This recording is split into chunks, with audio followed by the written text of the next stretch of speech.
We are up to the letter A in our acronym fall, audio.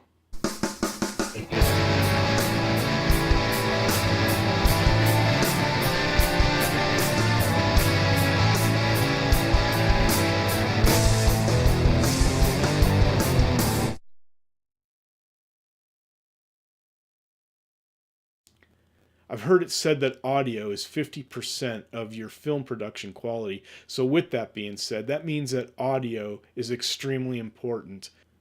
You usually don't want to leave the recording of your audio up to the microphone that you find on your camera. And so that means you're going to want to think about getting some kind of microphone so that you can capture better audio. Now, part of the dilemma with this is that um, microphones can be very expensive. And part of the goal of why I'm presenting these topics that we're talking about is because I've learned how to do things for relatively inexpensive, and I want to be able to encourage and inspire you that while these things are important, like audio, for example, it's not out of the question, and it's not a bank breaking endeavor to go out and get some microphones. And I want to show you some of the solutions I'm using and some of the solutions I've used in the past before I had technically real microphones, right? And it's you're going to find it's not as expensive as it may seem at first, that you can do it relatively inexpensively. And then once you've developed a rhythm and of recording and capturing good audio, then you'll understand better how you want to upgrade that ability, and at that point you'll be more able, knowledgeable, willing to spend more money to get better microphones. But don't start off from the beginning by trying to buy really expensive microphones. Let me show you some of the solutions I'm doing and see if you can get away with something similar.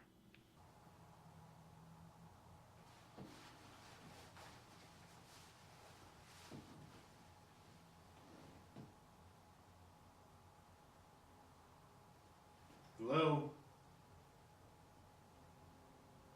You have the wrong number. It's okay.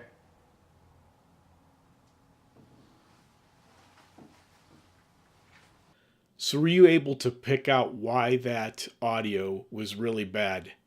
Didn't it sound like it was far off in the distance, maybe in a tunnel? Who knows? It just sounded bad. You could hardly hear it, and you could tell based on the tone of the audio that there was a great distance or a great gap between the actor, me, and the microphone. And that's because in that clip, I was using the microphone that's just on my DSLR, and the camera was sitting a good 8 to 10 feet away from me. And so you could hear the distance between me and that microphone. This is an example of poor audio quality, and I want you to compare now what you just heard with this next clip where I did use a microphone.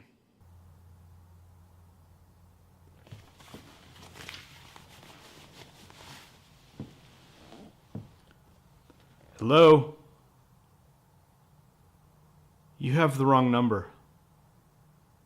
It's okay.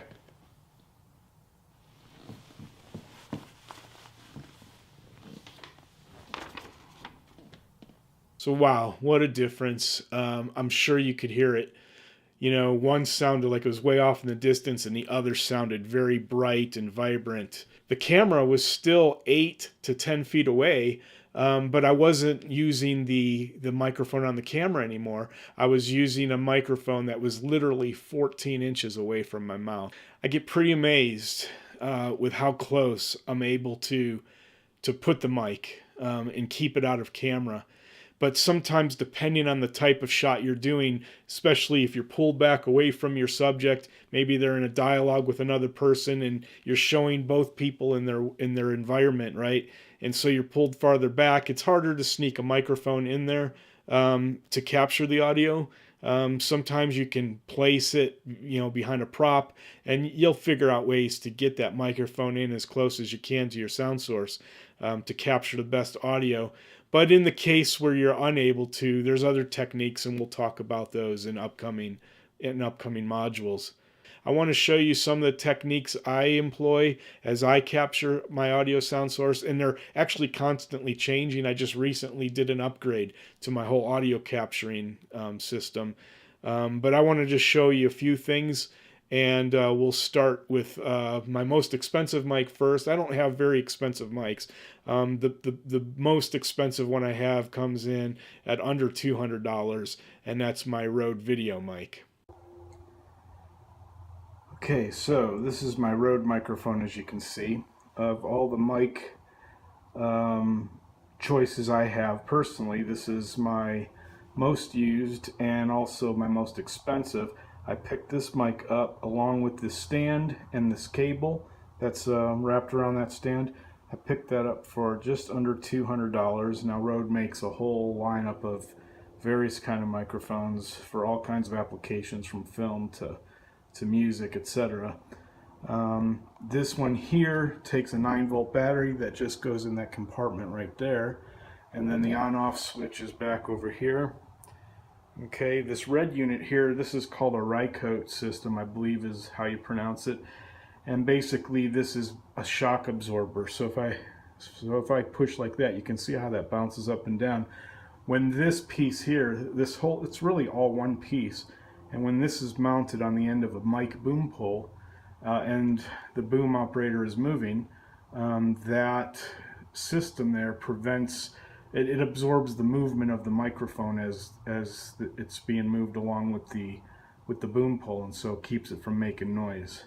Now this cable right here, this is all one piece that comes out, and this is just a 1/8 inch jack, plugs into this cable, which when I'm using the mic stand, of course, I wrap that up to keep it tight, or if it's on the boom pole, I'll wrap it around that as well. But then the other end comes into here, into my camera.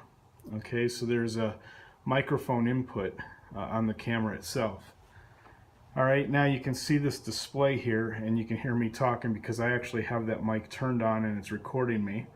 And so this is the we're seeing the output of the preamp right now that's built into the camera. Now in this particular setup, I try to keep my normal speech volume just at around that 12 or -12.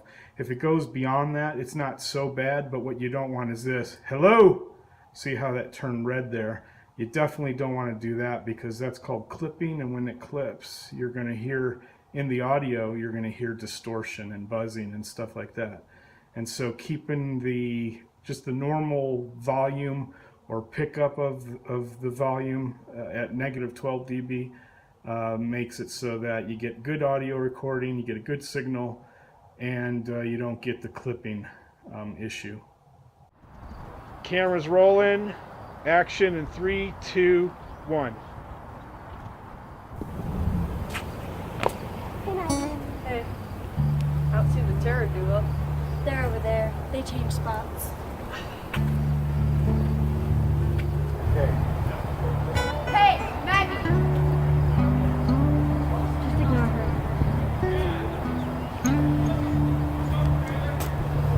My dad's a successful investor. Too bad you were adopted by a school janitor, loser. Okay, we'll do it again. Pause. Pause. Loser. Does that make sense? Loser. Yeah. Like, they're ignoring you and you're just not a loser. You know, you feel like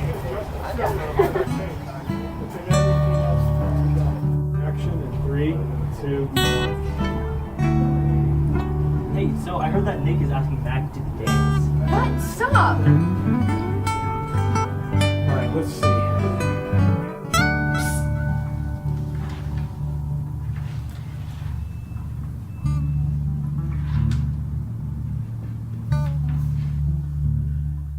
Good night. What? Hey Maggie, I'm really sorry about things. I hope you can forgive me. I'm thinking about it. No. So in this scene here, girls. Michael, you want to listen on this here? So here's what we're going to do. We'll just have you,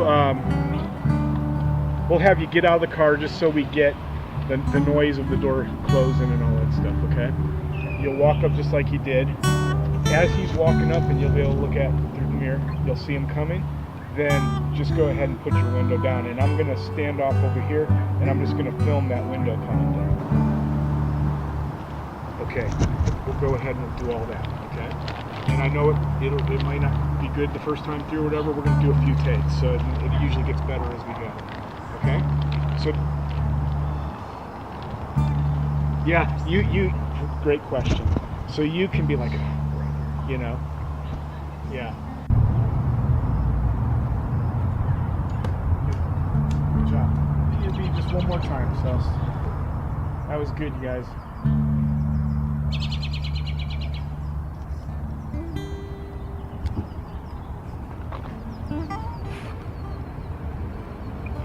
Okay, action in 3, 2, 1. Look, I know Jennifer says such mean things, and I know it hurts you. You just be kind and kind, okay? Yeah. That's my girl.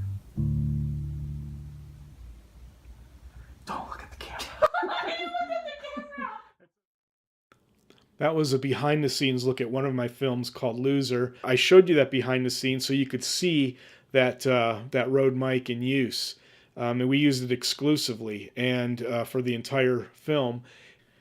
You'll notice too in that behind the scenes, the microphone was covered with that furry windscreen. That's called a dead cat.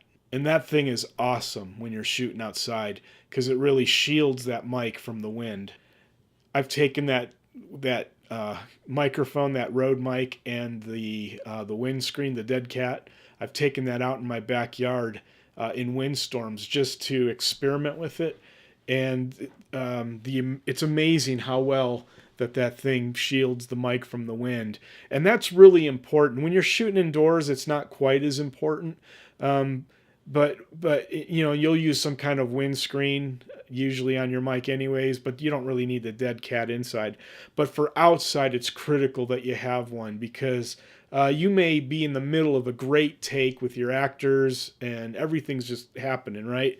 And a gust of wind blows, and if you don't have that mic properly covered and protected, that gust of wind could basically ruin your take, and it'll be unrecoverable because you can't. There's no way in post that you could pull out the wind like that and fix your audio. If you'd like to see the final version of that film, it was a film that I shot for a contest for Rode microphones, with Rode microphones. They were sponsoring the contest.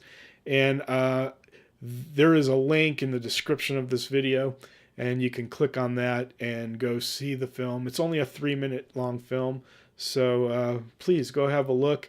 And just keep in mind that I used that Rode video mic, just under $200 mic, and we used that running into my camera's preamp, and that was our entire audio capture solution for that film.